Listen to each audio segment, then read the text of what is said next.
Antes de mergulhar nesta história incrível, considere se inscrever no canal e ativar o sininho. Cada história aqui tem algo a dizer. E você não vai querer perder nenhuma. Numa cidade russa de ruas congeladas e casas de madeira desgastadas pelo tempo, a pálida luz da manhã mal tocava os telhados de ardósia e as vielas estreitas, congeladas sob um manto de neve. São Petersburgo, a antiga capital imperial, parecia presa no tempo, dominada pela dureza do inverno e pela solidão de seus bairros operários. Ali, o vento norte açoitava rostos e deslizava pelas frestas de janelas mal isoladas, e o ar estava carregado com o frio de um inverno sem fim. Anastasia Ivanovna, uma mulher de 50 e poucos anos, morava em um daqueles bairros abandonados, onde as casas de madeira desbotadas, desgastadas pelos anos e pelo frio, se amontoavam como se quisessem se proteger do mundo exterior. Seu apartamento era modesto, quase espartano, um pequeno refúgio que ela havia mobiliado cuidadosamente, apesar de sua escassa renda. O piso de madeira rangia sob seus pés, e o fogão de ferro fundido, seu único meio de aquecimento, mal funcionava. Mas Anastasia nunca reclamava. Ela aprenderá há muito tempo a lidar com a dureza da vida. Todas as manhãs, ela se levantava antes do amanhecer para ir às casas de seus patrões, famílias ricas e poderosas que viviam em casas palacianas, longe das preocupações daqueles que, como ela, trabalhavam duro para sobreviver. Anastasia, com as mãos danificadas por produtos de limpeza e as costas curvadas por anos de trabalho duro, nunca tivera a oportunidade de cruzar a soleira dos luxuosos salões onde passava os dias. Ela não se via como uma criada, era simplesmente uma mulher trabalhadora, uma sombra invisível nas casas reluzentes daqueles que nunca notavam sua presença, a dignidade que ela mantinha apesar de tudo. E, no entanto, bem no fundo dela, uma chama persistia. Foi sua filha, Maria, quem a alimentou. Aos 17 anos, Maria representava tudo o que Anastasia jamais poderia ser. Brilhante, apaixonada, cheia de sonhos. Ao contrário da mãe, Maria não se resignava ao seu lugar na sociedade. Não tinha intenção de passar a vida à sombra de grandes mansões e recepções luxuosas. Sonhava com outra coisa, com aquele mundo do qual tinha apenas uma visão distante, mas fascinante, um mundo que parecia tão estranho à realidade deles. Queria ser vista por seus talentos, não por seu status social. Ansiava por um futuro em que pudesse florescer plenamente, longe dos muros estreitos do bairro.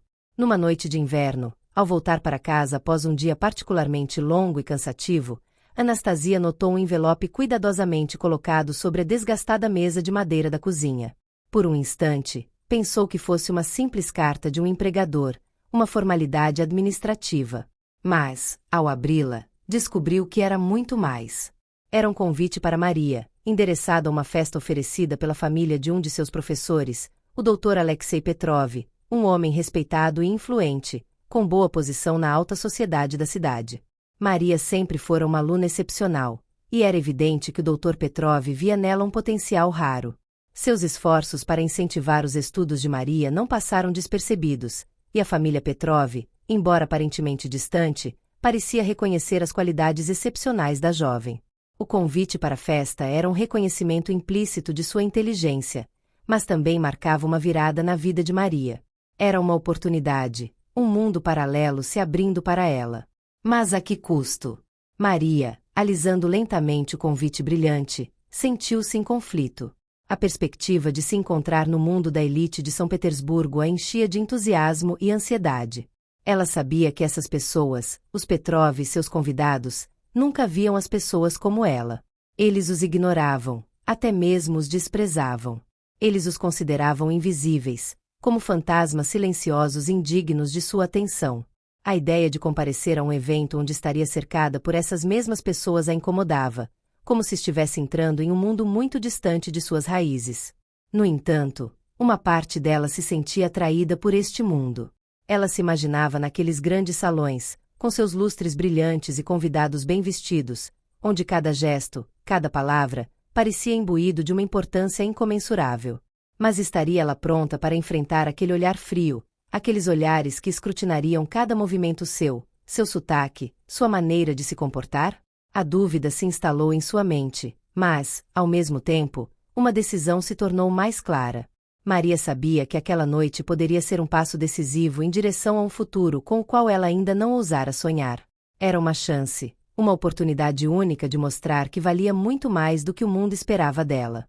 Mas ela ainda precisava dar o primeiro passo, ir àquela recepção e encarar um mundo que, naquele momento, parecia tão acolhedor quanto um mar gelado. No dia seguinte, Anastasia observou a filha se preparar para a noite. Ela havia usado um vestido modesto, mas elegante, o melhor que já tivera, um vestido que Anastasia havia economizado durante meses para comprar. Naquela noite, Maria parecia diferente, como uma princesa em um mundo nebuloso. Anastasia, embora orgulhosa da filha, sentiu uma leve pontada de ansiedade. Lembrou-se do próprio passado, das portas fechadas e dos olhares desdenhosos. Temia que Maria se tornasse outra versão de si mesma, alguém que se esqueceria de onde viera, alguém que se misturaria a um mundo onde pessoas como ela não tinham lugar. Mas Maria, ao sair de casa, virou-se uma última vez para a mãe e sorriu. Um sorriso de esperança, entusiasmo, mas também de desafio. Ela sabia o que estava prestes a enfrentar, mas estava pronta. Na noite da recepção, a mansão Petrov erguia-se como um palácio de gelo no meio da noite.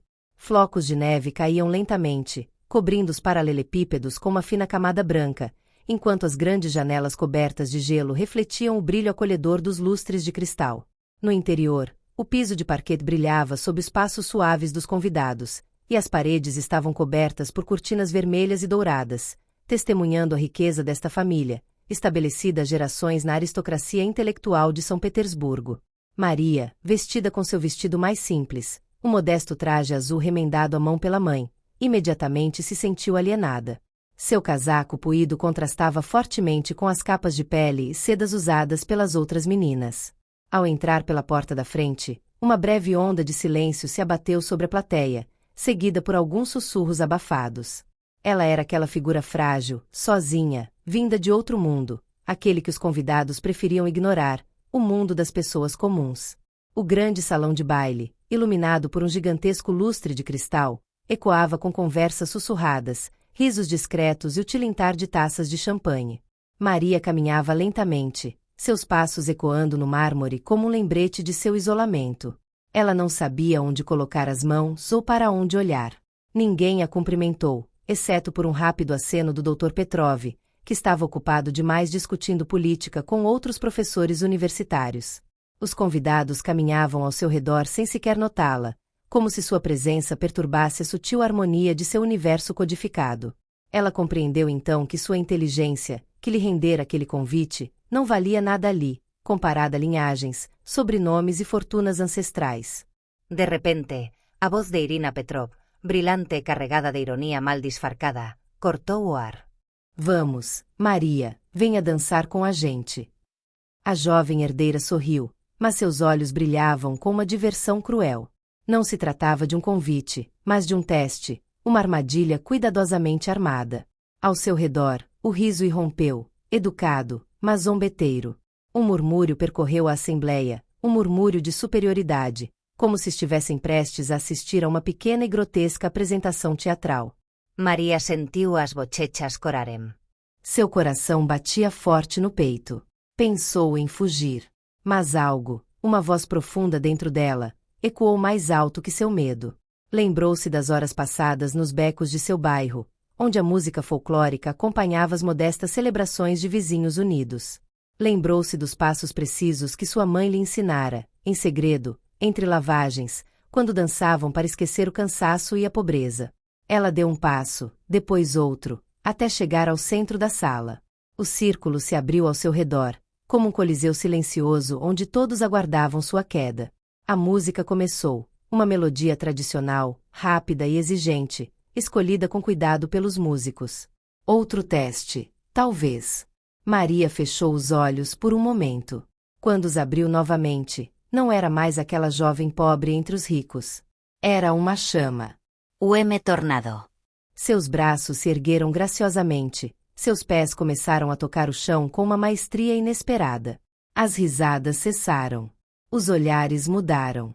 Cada movimento, preciso e inspirado, parecia contar uma história. A de um povo esquecido, de uma juventude destruída pelas barreiras sociais, mas ainda viva, ainda orgulhosa. Sua dança não era apenas linda. Era comovente. O silêncio se instalou gradualmente. Até as conversas sussurradas cessaram. O olhar de Irina congelou, incapaz de compreender o que via. O Dr. Petrov, parado no fundo da sala, cruzou os braços, visivelmente perturbado, como se redescobrisse sua aluna sob uma luz inteiramente nova. Alguns dos convidados trocaram olhares constrangidos, perguntando-se como aquela garota, que viera do nada para os padrões deles, podia exalar tamanho poder. Quando a música parou, levou alguns segundos para que os aplausos explodissem. Não imediatos, mas sinceros. Maria curvou-se humildemente, com as bochechas ainda coradas, e então recuou, pronta para retornar às sombras. Mas ela não era mais invisível.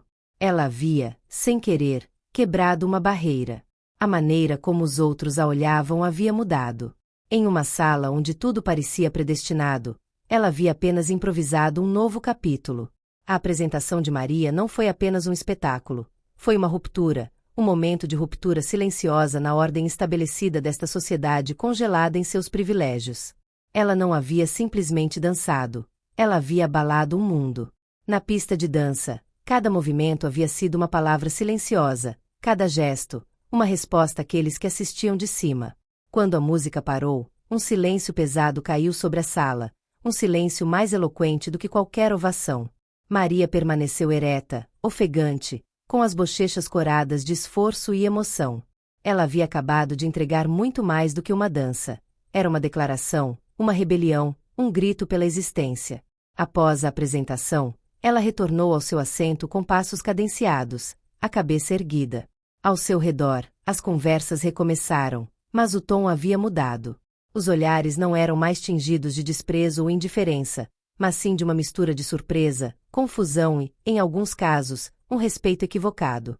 O que deveria ser um entretenimento irônico havia se voltado contra os próprios espectadores, forçando-os a ver nela algo mais do que uma criada bem educada ou uma curiosidade exótica.